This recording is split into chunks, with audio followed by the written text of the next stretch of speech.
Li se ngħidilkom biss huwa li dal-arrest sar frott investigazzjonijiet forensiċi li wettaqna fl-aħħar ġranet. U fil-fatt, f'dawn l-aħħar jiem il-pulizija kienet qed tissegwi il-passi ta' din il-persuna li aħna nikkonsidraw li huwa il-prime suspect f'dan il-każ, il-moħħ ta' dan il-każ.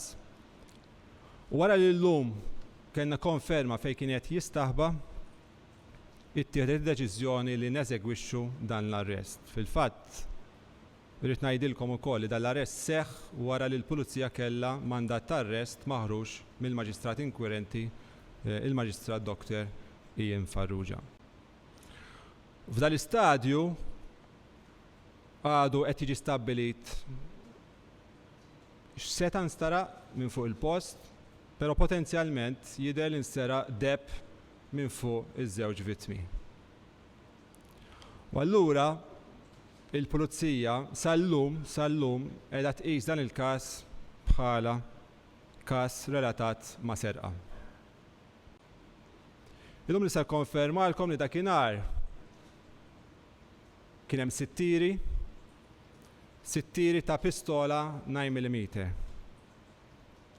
Maciejowski kellu tirġa' moħħu filwaqt li s-Sur Pandolfinu kellu 4 tiri, 2 f'sidru, 1 fon u 1 f'rasu. U jidher allura li kien hemm tir li ma laqat il-ħadd minnhom. U allura jiena hawnhekk irrid ngħid